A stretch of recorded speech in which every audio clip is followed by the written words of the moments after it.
ABCD Sweden के नए episode में खुश आमदीद है सबको। आज मैं आपके साथ शेयर करूंगा जी ABCD स्वीडन में टैक्सी के लाइसेंस का दूसरा लेसन है, जिसका पहला पार्ट मैं आपके साथ शेयर करूंगा। तो इसमें भी मैं आपको कुछ मज़ीद क्वेश्चन पढ़ के सुनाऊंगा। स्वीडिश टू ट्रांसलेशन होगी इंग्लिश और उर्दू में। तो बहुत आसान कोर्स है जी, आगे ज़रूर शेयर करके दूसरे दोस्तों की भी हेल्प हो सके। अगर कुछ चीज़ ना समझ आए या फिर इसको बेटर करने के लिए क्वालिटी को कमेंट बॉक्स में ज़रूर बताएं कि क्या किया जा सकता है। तो vad har lambda-sonden för funktion? lambda-sonden क्या जो है किस चीज़ के लिए ये होता है, कैसे फंक्शन करता है, क्या करता है, ये क्या काम है इसका।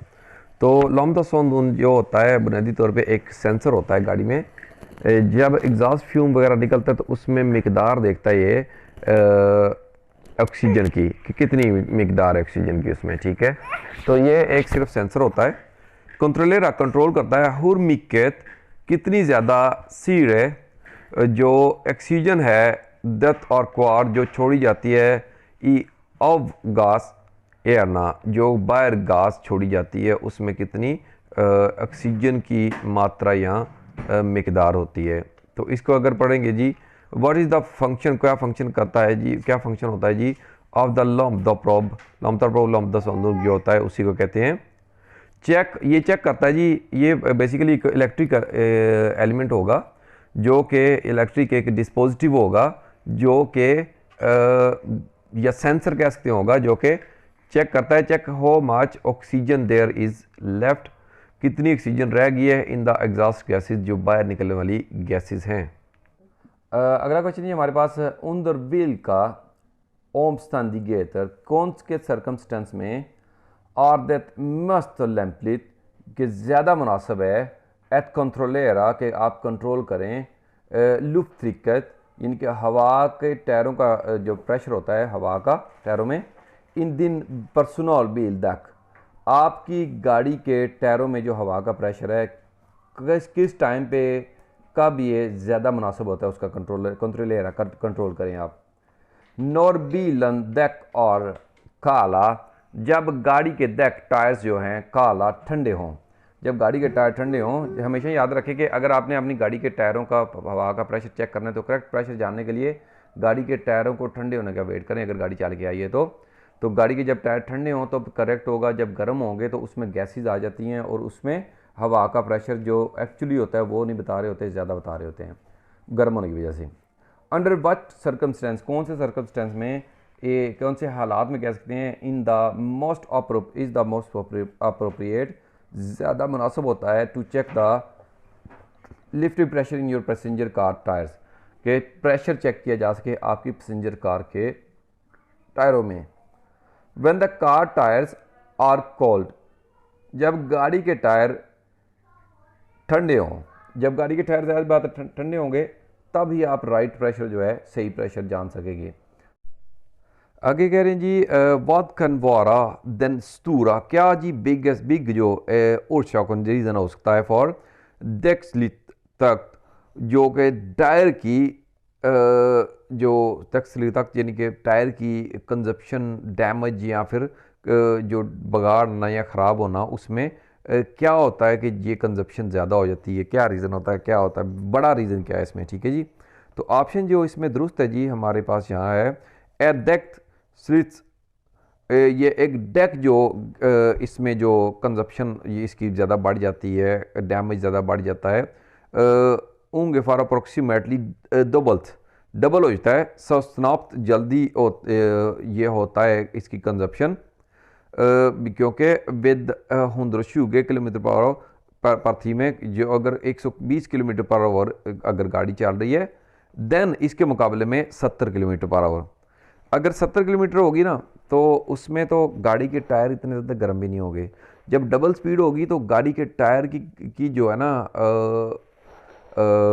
स्पीड डबल होने की वजह से उसमें जो टायर है गर्म होते हैं, गर्म होने की वजह से उसमें जो टायर की कंजप्शन जो होती है, डैमेज जो होता है वो बढ़ जाता है। ग्रोंद अब एट डेक वार्मेथ जैसे कि एक टायर गर्म होता है ब्लीर हॉगर ज़्यादा गर्म होता है विद हॉगर फॉर्थ जितनी ज़्यादा स्पीड उसकी ज़्यादा होगी, ठीक है।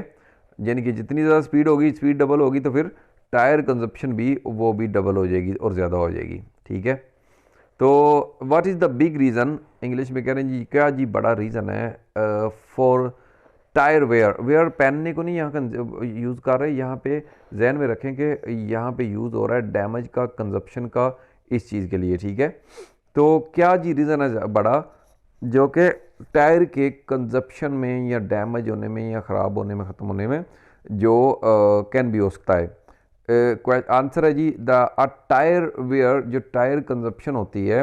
अबाउट ट्वाइस, ये डबल हो जाती है, ठीक है। As much faster at speed, जितनी ज़्यादा आपकी तेज़ स्पीड होगी 120 किलोमीटर पर आवर है, देन इसके मुकाबले में एट, यानी कि जब के 70 पे जितनी होती है, यानी कि अगर 70 स्पीड है तो ज़ाहिर बात है उसमें कम कंजप्शन होगी, ठीक है, क्योंकि टायर उसमें उसमें के गर्म नहीं होते। 120 स्पीड होगी तो उसमें स्पीड डबल होने की वजह से जितनी ज़्यादा स्पीड होती है उतनी ही ज़्यादा गर्म हो जाते हैं, टायर गर्म होते हैं तो कंजप्शन बढ़ जाती है automatically. Due to the tyre heat becoming, क्योंकि टायर की गर्माइश जो आती है, हायर हीट बिकम हायर, जो गर्माइश ज़्यादा आती है एट हायर स्पीड, जितनी ज़्यादा तेज़ स्पीड होती है। तो ये जी दुरुस्त कह रहे हैं ये क्वेश्चन, इसका आंसर इसका। अगला क्वेश्चन है जी हमारे पास बहुत का और शक, क्या जी रीज़न हो सकता है 12 ओम दुशन, जब आप जानते हैं स्कैनिंगर यानी रातन शेकिंग वगैरह होती है, यानी कि वाइब्रेशन होती है इरातन आपके स्टीयरिंग व्हील में, विद एन विस हैस्टियत, एक विस सर्टन, एक ख़ास किस्म की मखसूस हैस्टियत स्पीड के ऊपर, ठीक है जी, एक ख़ास किस्म की स्पीड के ऊपर, ठीक है। शुरू से कह रहे हैं कि वाद कैन और साकम, क्या इसकी रीज़न हो सकती है अगर आप समझते हैं कि स्टीयरिंग व्हील में एक ख़ास किस्म की स्पीड के ऊपर वाइब्रेशन आती है, इसकी वजह क्या हो सकती है जी। यहाँ पे हमारा ये ऑप्शन है सी वाला, ओ बैलेंस यूल, जो अनबैलेंस होना टायरों का एक वजह हो सकती है। विक्टन और इंत यम्त, जो विक्टन वज़न है एक जगह पे सही नहीं है फॉर द लेथ, यानी कि उसको तकसीम नहीं किया गया, डिस्ट्रीब्यूट नहीं सही किया गया वज़न को। ए अलर या फिर स्लीतक पा, यानी कि उसमें स्लीतक यानी कि ये बैड कंजप्शन, किनारे इसकी कंजप्शन या प्रॉपर बैलेंस ना रहे जना अगले टायरों का, पा फ्रॉम डेकन, अगले टायर जो हैं, ठीक है, इनके प्रॉपर कंजप्शन सही नहीं होती, डैमेज होता है अगले टायरों को, तो उसकी वजह से अनबैलेंस हो जाते हैं टायर, तो वो भी वजह हो सकती है, ठीक है, एक ख़ास किस्म की स्पीड के ऊपर जब गाड़ी वाइब्रेट करती है स्टीयरिंग गाड़ी का। आगे इंग्लिश में यही पढ़ते हैं जी, what could be the cause,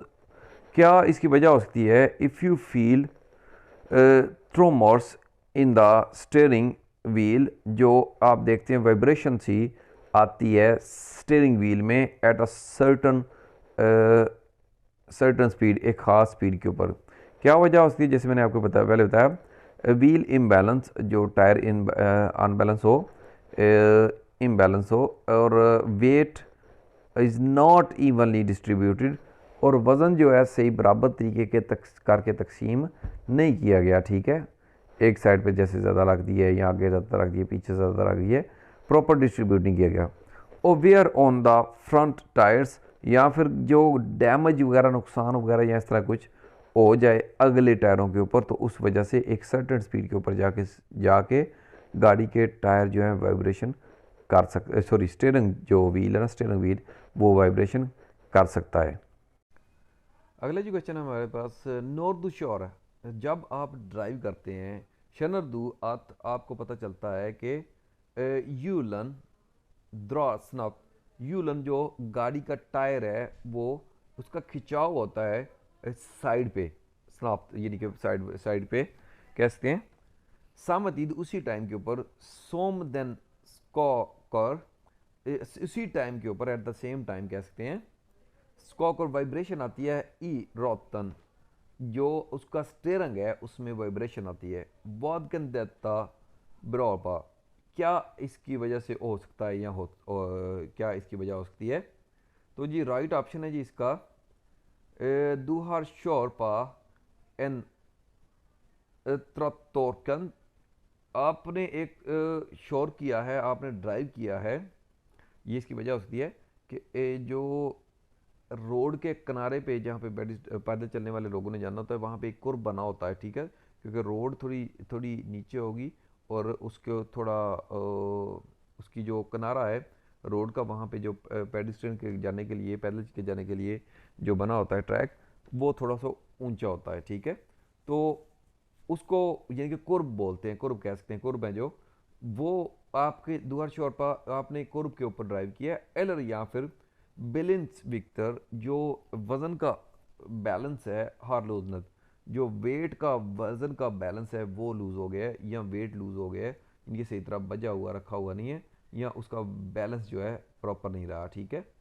तो ये ऑप्शन जी दुरुस्त था। तो वेन यू ड्राइव, जब आप ड्राइव करते हैं, यू फील, आपको फील होता है, आप महसूस करते हैं the wheels pulling at an angle, एक साइड पे टायर खींच रहे हैं, वाइल शेकिंग द स्टेयरिंग, और इसके दरमियान एट द सेम टाइम, यानी जैसे मैंने आपको बोला था उसी टाइम पे आपका स्टेयरिंग भी वाइब्रेशन कर रहा है, स्टेयरिंग व्हील जो है, स्टेयरिंग का चक्का होता है। What could this be due to, किसकी वजह से हो सकता है, ये किसी वजह से हो सकता है जी, you have drive on a curb, आपने एक कुर्ब के ऊपर यानी कि गाड़ी के किनारे के ऊपर, रोड के किनारे के ऊपर गाड़ी चला दी है। Am balance weight have loosen, और बैलेंस वेट जो है, वज़न का बैलेंस जो है वो लूज़ हो गया, ठीक है, वज़न भी एक साइड पे आ जाए तो ये प्रॉब्लम आपको पेश आ सकती है। तो ये ऑप्शन जी दुरुस्त था। अगला क्वेश्चन है जी हमारे पास, दो हॉर एत मेटालिस्क, आप सुनते हैं एक मेटल का स्क्रपांदे, एक स्क्रैच वगैरह की आवाज़ सुनते हैं, युद्ध नॉइस सुनते हैं, ऊंची आवाज़ में शोर सुनते हैं। जब आपकी गाड़ी चलती है ना, तो आप गाड़ी के जब ब्रेक मारते हैं, ये उस समय की, उस वक्त की बात कर रहे हैं कि आप एक स्क्रैच की होने की एक आवाज़ सुनते हैं, मेटाल की, जो मेटाल दूसरे के साथ मेटाल के साथ स्क्रैच हो रहा है, युद्ध नॉइस होती है शोर की। नॉर दो ब्रोमसा, जब आप ब्रेक लगाते हैं, मोस्ट दो, लाजमी है कि आप विता नोगन ओचर्द, कोई एक्शन लें, लाजमी है कि आप कोई एक्शन लें, ये जी सवाल है। नीचे जी क्वेश्चन है, जो पहला पहला ऑप्शन है जो वो दुरुस्त है जी, पेज 4 में से। या कंट्रोलेरा, हाँ कंट्रोला करें, ब्रोम्सबेल ले यंस, ब्रोम्सबेल यंस शॉक लेग, जो ब्रेक के पैड हैं, जो ब्रेक के जो पैड हैं,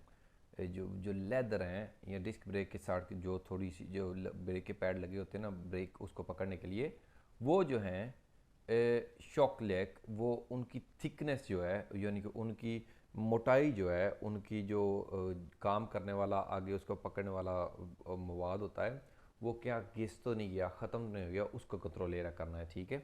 उसकी थिकनेस चेक करनी है, ठीक है। तो ये ऑप्शन दुरुस्त था।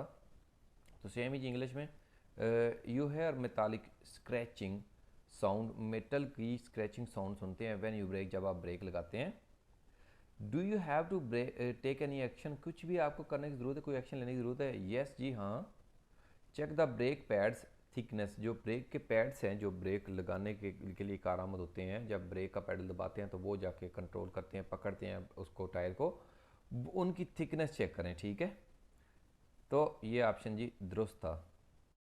अगला क्वेश्चन है जी हमारे पास, व्हाट आर दैट फॉर, क्या है जी हील नॉब डिफरेंस कह सकते हैं, फ़र्क यहाँ कह सकते हैं, मेलन दरमियान, हीव ब्रॉसमोर होता है जो डिस्क ब्रेक होती हैं, क्या डिफरेंस है बिटवीन इनके दरमियान हीव ब्रॉसमोर और ब्रॉम्सर और ओक थ्रूम ब्रॉम्सर होते हैं ड्रम ब्रेक, डिस्क ब्रेक होती है जो मॉडर्न डे में अभी गाड़ियों में मोस्टली मिलती है, जो वो डिस्क ब्रेक ही होती है, ठीक है। इसमें जो ब्रॉम्सत होते हैं ना, जो इसके जो इसको साइडों से पकड़ते हैं, अ, वो वो बेसिकली सॉफ्टली और उनकी मदद से और सिक्योरली ये ब्रेक लगती है, और ये ब्रेक जो है जल्दी ठंडी भी हो जाती है, एकदम से गर्म नहीं होती। और ये मॉडर्न डे में अभी ये गाड़ियों में जो डिस्क ब्रेक इस्तेमाल हो रही है, इनकी गाड़ी ने जब चलना होता है तो डिस्क ब्रेक के साइडों पे दो ब्रोम्सत होती हैं, कह सकते हैं उसको, जो कि साइडों से पकड़ लेती हैं डिस्क को और ब्रेक अमल में आती है। लेकिन इसके मुकाबले में थ्रोम ब्रोम्स और जो होती हैं यानी कि ड्रम ब्रेक हैं, जो ड्रम एक ड्रम नुमा चीज़ बनी होती है, कह सकते हैं गाड़ी के टायर के दरमियान, और उसके अंदर जो उसके ब्रोम्सत होते हैं, जो उसकी लेदर होते हैं, वो उसके अंदर खुलते होते हैं, जो कि जब आप ब्रेक अमल में लाते हैं, ब्रेक का पेडल दबाते हैं तो वो खुलते हैं और ड्रम के साथ रगड़ लगने की सूरत में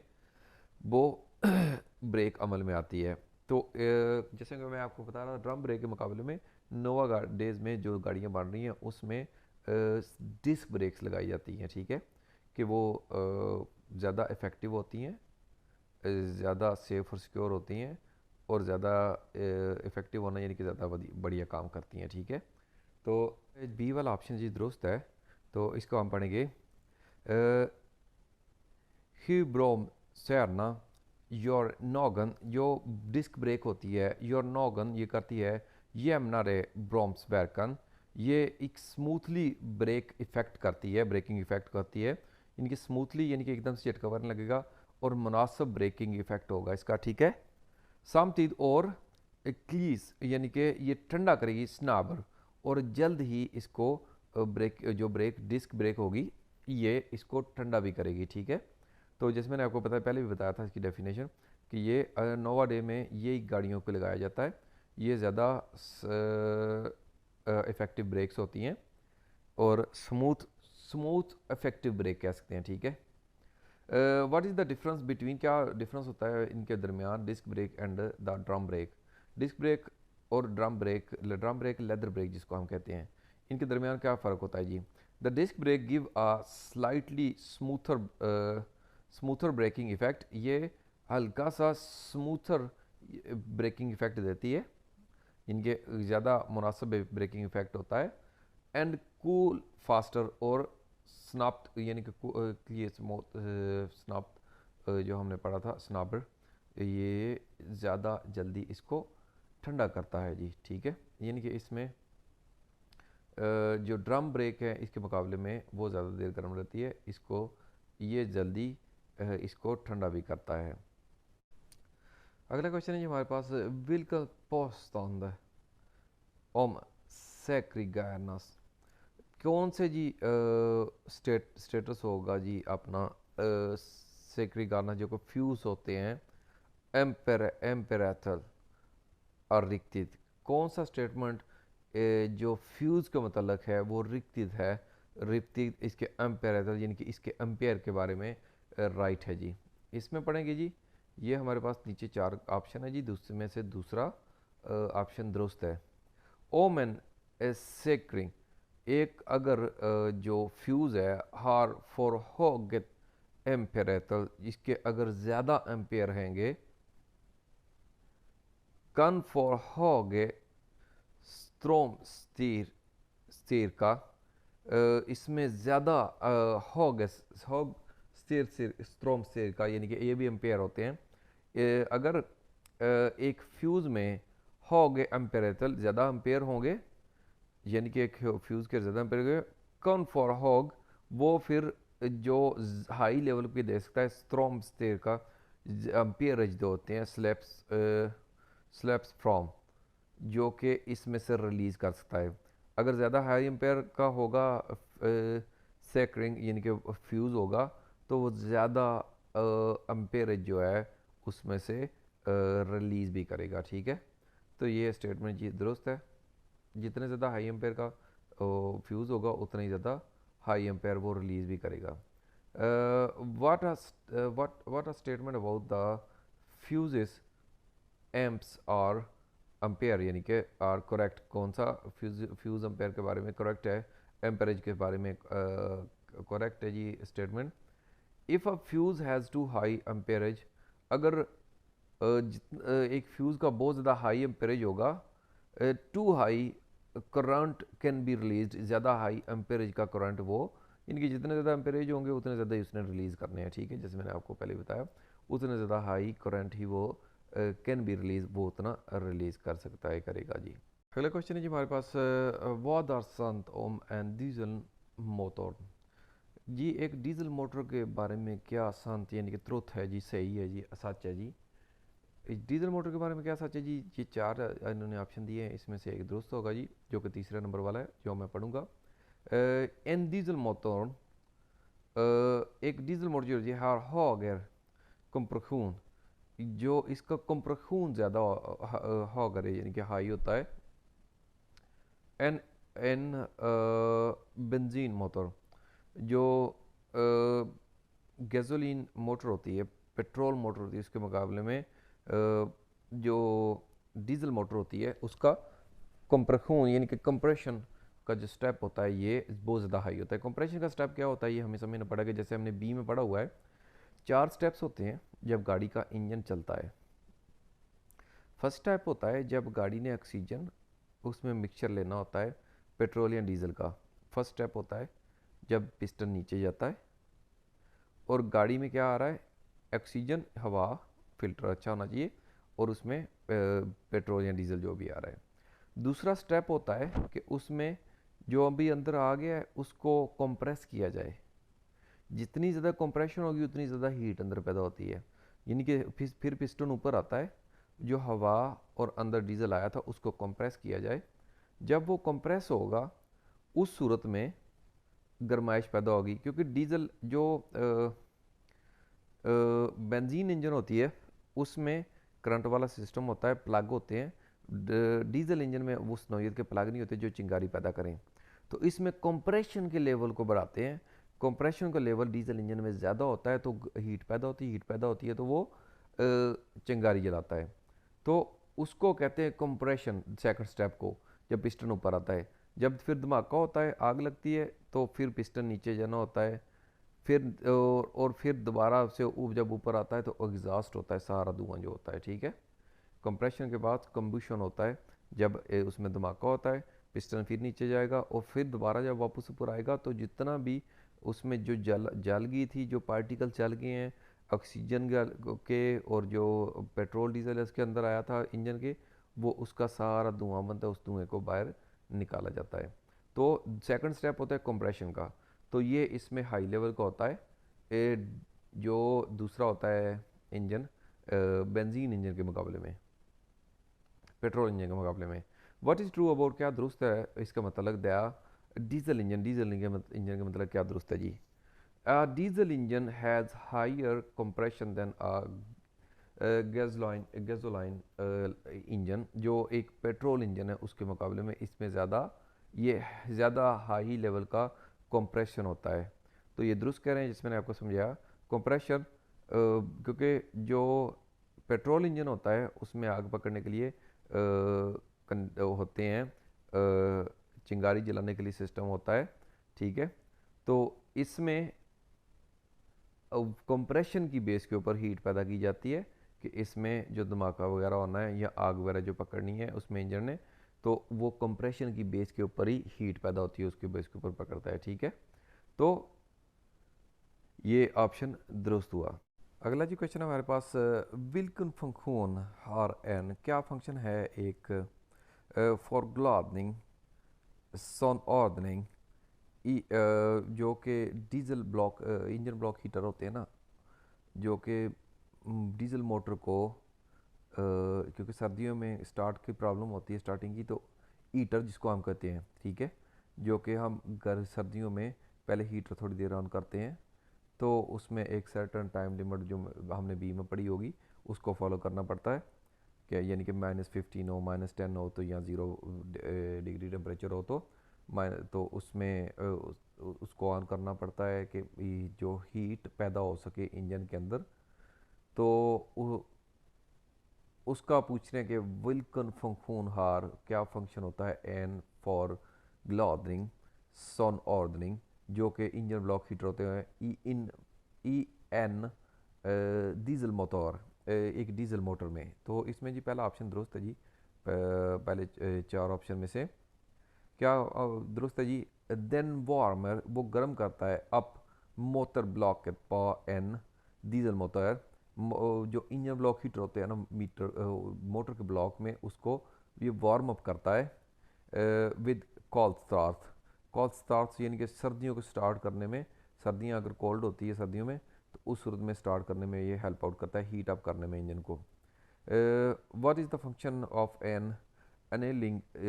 डिवाइस, जो कि इंजन ब्लॉक हीटर का डिवाइस जो होता है, हीटर वगैरह जिसको हम कहते हैं अपनी ज़बान में, in the diesel engine, diesel engine में। इट हीट अप, ये गर्म करता है इंजन ब्लॉक को ऑन वन डीजल इंजन में फॉर कोल्ड स्टार्ट में, सर्दियों में अगर, यानी कि जब ऐसा मौसम है सर्दियों वाला, तो तब ये स्टार्ट करने में वहाँ पे हीटिंग वगैरह पैदा करता है जी। अगला क्वेश्चन है जी हमारे पास, दिन बिल हार ओ वानलिक स्वार्थ avgaser। और दिन बिल आपकी बिल में ओवानली अब नॉर्मल या आप अनयूजुअल कह सकते हैं इसको, स्वार्थ अवगासर, बाहर निकलने वाला धुआं स्वार्थ है, यानी कि काला से आया है, ठीक है, काला है जो बाहर निकलने वाला आपकी गाड़ी से धुआं है। वद कैंदेता ब्रोपा, ये इसकी वजह क्या हो सकती है? स्वाट होगा तो यही बात है यार, जो एयर फिल्टर आपको चेक करना चाहिए उस सूरत में कि एयर फिल्टर भर गया हो, गंदा हो, ऑयली वगैरह कुछ इस तरह का कुछ हो जाए, तो यानी कि प्रॉपर ऑक्सीजन प्रॉपर नहीं आ रही ना, हवा प्रॉपर नहीं जा रही इंजन में, तो उस सूरत में बेसिकली ये होता है। तो यहाँ पे 4 ऑप्शन है, चौथे ऑप्शन को डी वाला ऑप्शन दुरुस्त है, इसको पढ़ेंगे जी। कह रहे हैं कि स्मूथ स्टिक, स्मूथ स्टिक यानी कि डर्टी यानी कि गंदा है, लुफ्त फिल्टर हवा का फिल्टर, एयर फिल्टर जो गंदा है, अलर या फिर फॉरफेथ ब्रंसल, या फिर उसमें बहुत ज़्यादा ऑयली वगैरह कुछ है, इस तरह की फैत वगैरह जम गई है, ठीक है, ऑयली हो गया, फिर भी बारी जाता है उसमें लुफ्त ब्लॉन्डिंग, जो कि हवा में जो मिक्सचर आ रहा है हवा का, फ्यूल में कह सकते हैं, या उसमें ऑयल वगैरह ऐसा कुछ आ गया, तो उसमें कुछ मिक्सर आ गया हवा वगैरह का, तो उस सूरत में ये प्रॉब्लम हो सकती है, ये जी दुरुस्त है। तो इसमें जी जाएंगे इंग्लिश पे, your car has usually black exhaust fumes, आपकी गाड़ी का यूजली काला एग्जॉस्ट फ्यूम है। What could this be due to, क्या इसकी वजह हो सकती है?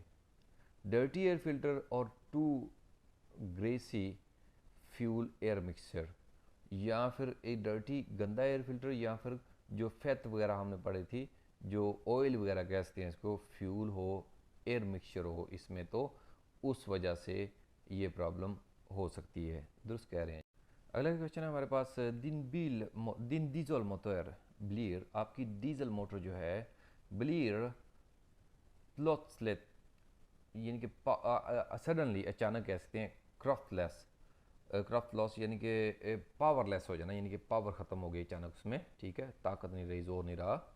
वदकन देता बरापा, या क्या इसकी वजह हो सकती है, ठीक है जी, एकदम से गाड़ी को जो अगर सांस वो एक थम सी से जाती है, जोर नहीं लगता गाड़ी का, ठीक है, पावरलेस हो जाती है, तो क्या हो सकती है इसकी वजह? जो ऑप्शन है 4 इसमें से है जी, इयानसत, यानी कि कोलेज हो जाना, बाहर जाना, ब्रॉन्सले, जो ब्रॉन्सले बेसिकली होता है फ्यूल, फ्यूल को कहते हैं, जो फ्यूल गाड़ी कंज्यूम करती है, फिल्टर, ब्रॉन्सले फिल्टर, यानी कि फ्यूल का फिल्टर जो है वो बढ़ जाए, फ्यूल का फिल्टर बढ़ जाएगा, फ्यूल की सप्लाई कम हो जाएगी, प्रॉपर नहीं होगी, अगर फ्यूल की सप्लाई प्रॉपर नहीं होगी तो गाड़ी का पावरलेस होना तो बनता है। तो पढ़ते हैं जी इंग्लिश में क्या कहते हैं जी, your diesel engine suddenly become powerless, अचानक आपका डीजल इंजन पावरलेस हो गया, what could this be due to, क्या इसकी वजह होती है? कोलेज्ड फ्यूल फिल्टर, जो डीजल या पेट्रोल जिसके ऊपर चलती है गाड़ी, उसका जो फिल्टर है, फ्यूल का जो फिल्टर है जो खा रही गाड़ी, वो कोलेज्ड ये बाहर जाता है, ठीक है, तो उस सूरत में ये वजह पेश आ सकती है जी। तो जी मिलेंगे अगली वीडियो में। अगर वीडियो अच्छी लगे तो आगे ज़रूर शेयर करें, मैं कोशिश कर रहा हूँ आपकी हेल्प आउट करने के लिए, तो आप मुझे हेल्प आउट कर सकते हैं, आप सभी उन दोस्तों तक शेयर करें जो जिनके पास बी लाइसेंस है, कोई बी शोर कोट है, तो आगे वो टैक्सी का लाइसेंस कर सकें।